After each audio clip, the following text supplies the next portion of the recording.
ஓசூர் அருகே ஸ்ரீ அபயஹஸ்த லக்ஷ்மி நரசிம்ம சுவாமி திருக்கோயில் சம்ரோக்ஷண மகா கும்பாபிஷேகம் வெகு விமர்சை.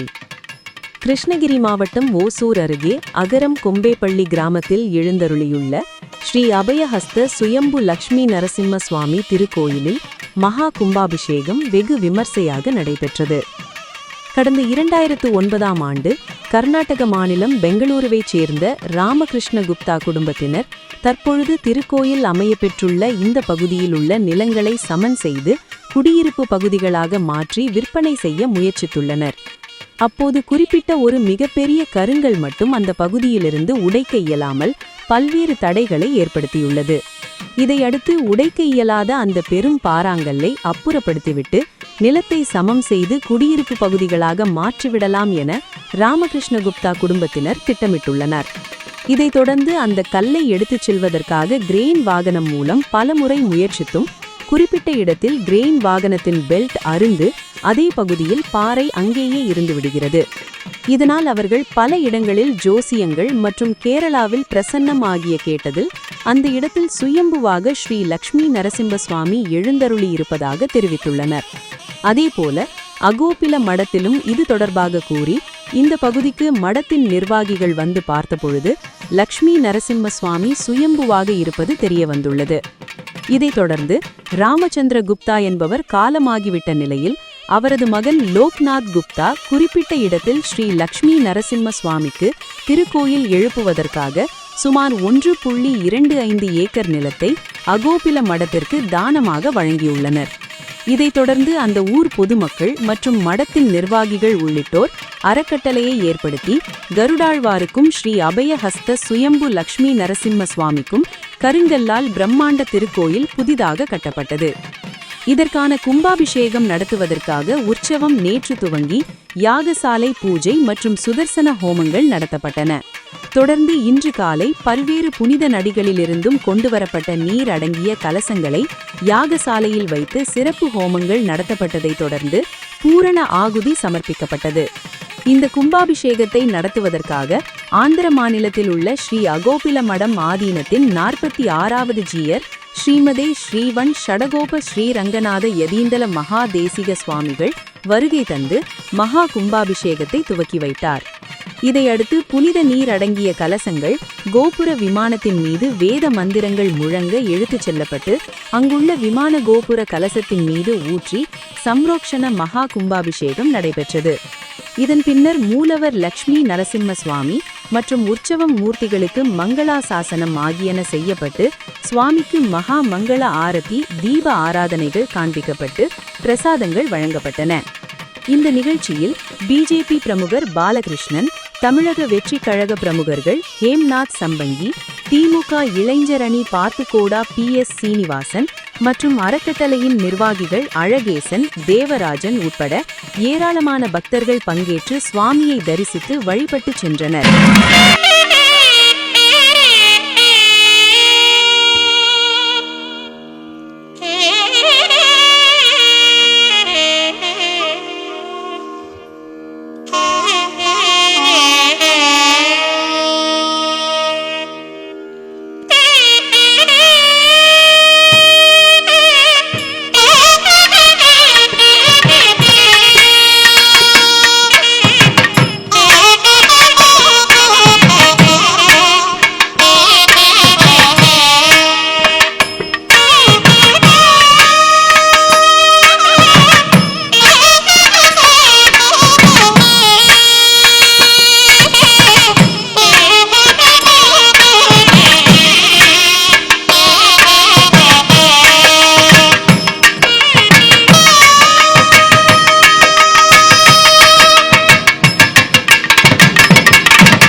அதாவது சனாதன தர்மம், சனாதனம்னு சொன்னால் நம்மாலேயோ இன்னொருனாலேயோ பண்ணப்பட்டது இல்லை.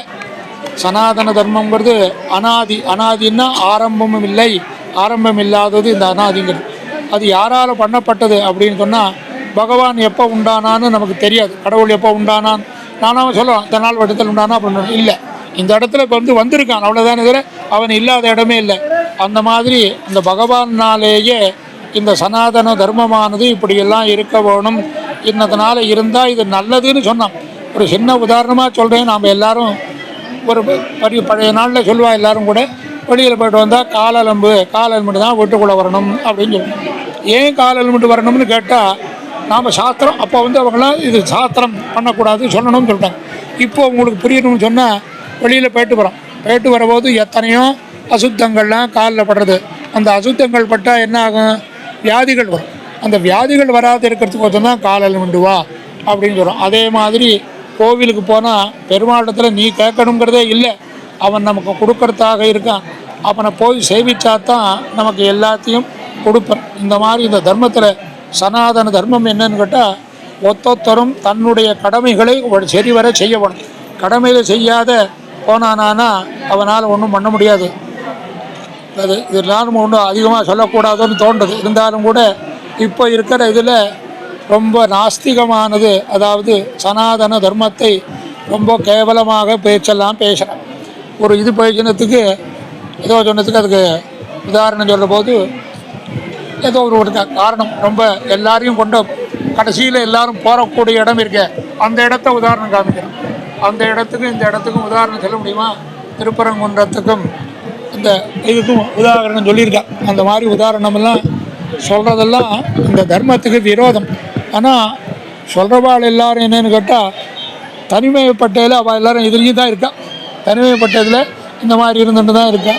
அதனால் அந்த நம்ம தர்மத்தை யார் என்னென்ன சொல்லப்பட்டதோ நமக்கு சொன்னது வசந்தது, நம்மளால் நமக்கு சொல்லப்பட்டது இன்னொருத்தருடைய நாம் போய் அப்போ அதில் போய் நாம் சேர்ந்தோம்னா அது பாபத்தை தான் உண்டாக்கும். நிச்சயமாக சொல்கிறேன், பாபத்தை தான் உண்டாக்கும். ஒரு இதுக்கு சொன்னால் நாம் ஒரு தப்பு பண்ணுறோம், பெருமாட்டத்தில் போய் சேவிச்சா அவன் தப்பை மன்னித்து இனிமேல் பண்ண வைக்காத பண்ணுவான். நம்ம இப்போ நாம் படத்தில் என்ன பண்ணால் நீ எப்போ வேணால் தப்பு பண்ணலாம், எப்போ வேணால் நீ இது பண்ணிக்கலாம் அப்படின்னு சொன்னால் அது எப்படி தர்மமாகும்? அந்த மாதிரி முடியாது. அப்பேற்பட்ட இந்த வசந்த தர்மம் சனாதன தர்மங்கிறது யாராலையும் அழிக்க முடியாது, ஒருத்தராலையும் எப்பவும் அழிக்க முடியாது.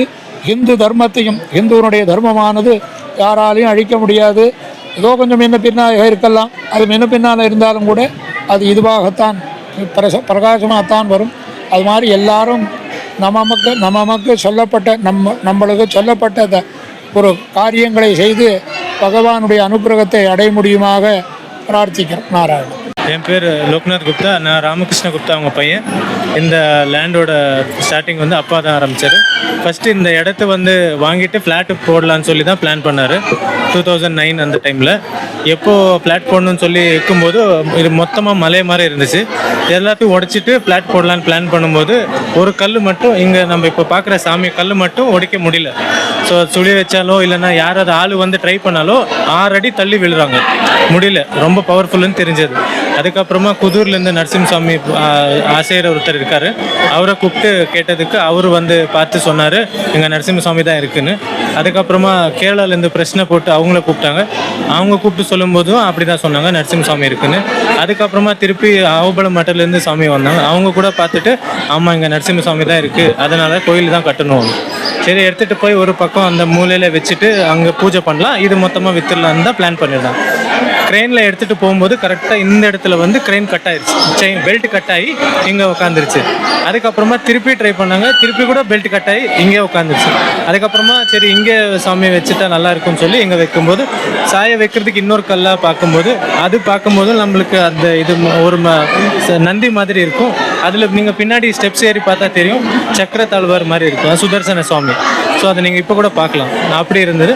அதுக்கப்புறமா மொத்தமாக அப்பா தவறுனதுக்கப்புறமா ராஜகோபாலன் சொல்லி அப்புறம் அழகேசங்கல்னு சொல்லி எங்கள் ஊரில் லோக்கல் அவங்க எல்லாம் பார்த்துக்குறாங்க. இப்போது அகோபலம் மட்டத்துக்கு மொத்தமாக எழுதி கொடுத்துருக்காங்க. ஒரு 10% விட்டு மிச்சதெல்லாம் அகோபலம் மட்டக்கு எழுதி கொடுத்துட்டு இப்போ அவங்க தான் மெயின்டைன் பண்ணிகிட்ருக்காங்க.